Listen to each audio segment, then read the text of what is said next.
Hello, my name is Connie Griffin, and I'm the MS4 Assistant of Monroe County Highway Department Stormwater Services. The Stormwater for Homeowners series was developed for adult education outreach to increase awareness of stormwater and the effects of stormwater runoff. Best management practices is a term used to describe water pollution control. I have a lot of information to present about common practices to prevent water pollution. Pollution associated with stormwater runoff has increased in many watersheds across the country, and it represents a major challenge to this country's water quality. Keep in mind, stormwater facilities are designed by registered design professionals. Plans and specifications should be referred to by field personnel throughout the construction and maintenance process. Take a look at the topics I'll cover.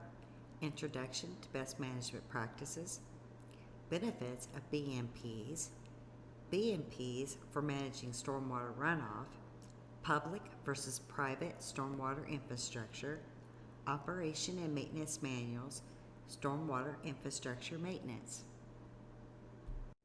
If you watched the first video in this series, Stormwater Overview, you heard me talk about the 6 minimum control measures, which are general BMPs and the foundation of our local MS4 program.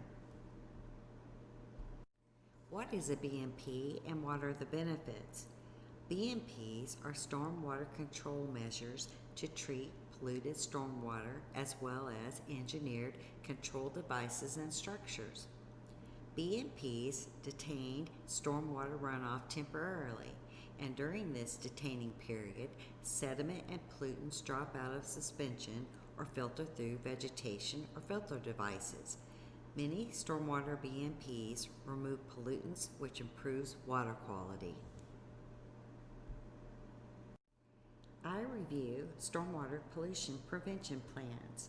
Since Monroe County holds a national pollutant discharge elimination system construction general permit, we want to establish, monitor, and enforce if necessary stormwater runoff associated with construction activity.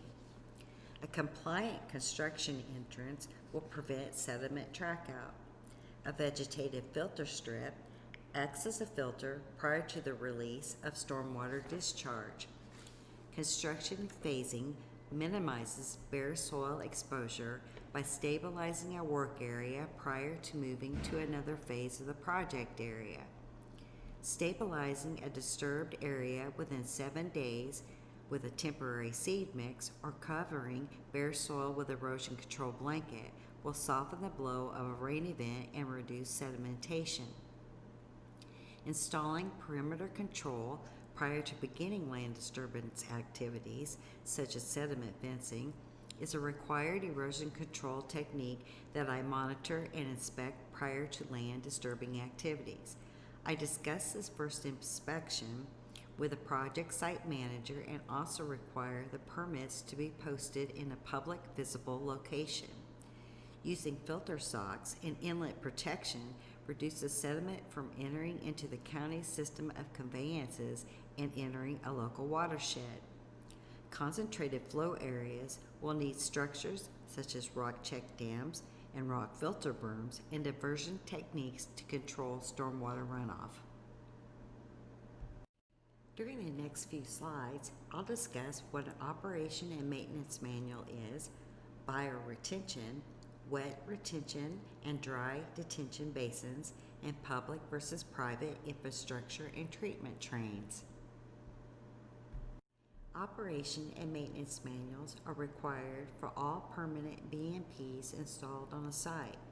Property owners and managers of property located in Monroe County are required to maintain all stormwater facilities located on their property.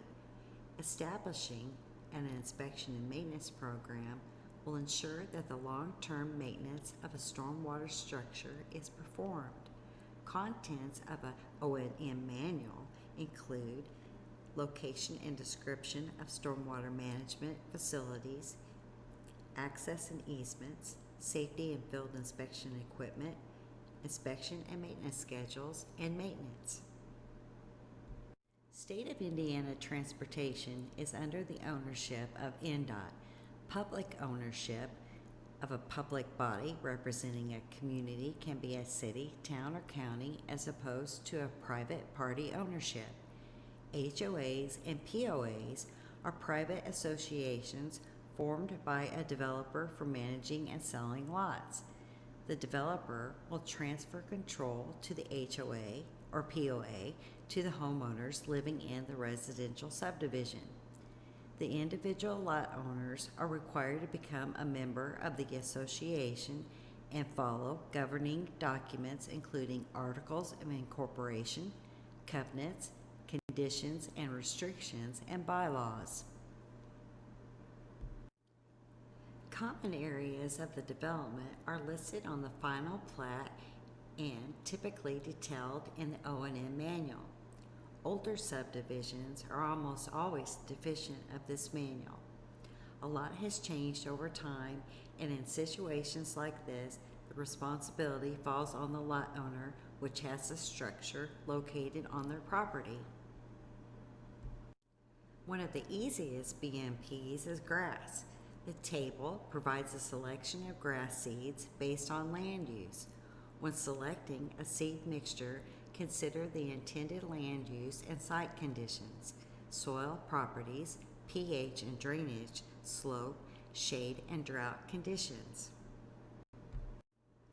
Riprap protection is an erosion control measure that is placed on an unvegetated slope to protect the soil from erosive forces. Maintenance: check for displacement of riprap material, slumping, and erosion along the edges, especially on the downslope side. Dry detention basins are designed to store stormwater for about 24 hours, but the longer the stormwater pollutants and particles stay in the detention area, the more water quality improves. Dry detention basins have overflow outlet structures which release the stormwater slowly when it reaches a certain level into a stream or storm sewer system. Dry detention basins are designed to drain completely between storm events, thereby attenuating peak flows associated with storm events. By capturing and retaining runoff during storm events, wet detention ponds control both stormwater quantity and quality. The purpose of a wet detention pond is to detain stormwater runoff long enough for contaminated sediments to settle and remain in the pond and allow the water in the pond to be displaced by the next rain event. This process removes particulates, organic matter, and metals from the water while nutrients are removed through biological uptake. A forebay is a treatment train and increases the settling area for sediments. Heavier sediments will drop out of suspension, while lighter sediments will settle out as runoff is retained in both the forebay and the permanent pool. Rain gardens, or bioretention areas, are designed as a depression in the landscape to temporarily hold and soak in rainwater runoff from impervious surface areas.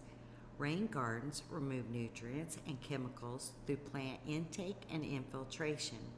A rain garden will slow down stormwater runoff, provide more water to replenish the groundwater supply, and beautify a landscape. Rain gardens help to control drainage problems, provide habitats for birds, small wildlife, and pollinators, and improve water quality. Maintenance activity frequency is on an as-needed basis. Rain gardens are like your landscape areas in your yard, except they hold stormwater runoff.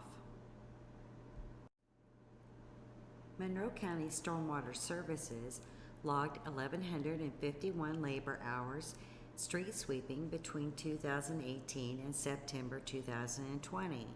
Street sweeping and inlet cleaning are the last line of defense in preventing contaminants, silt, and sediment from entering storm drains and county right-of-way. Our highway department maintains county-owned right-of-way, and stormwater services maintains stormwater infrastructure and county-owned right-of-way. Thank you for watching Stormwater for Homeowners, Best Management Practices. My contact information is below.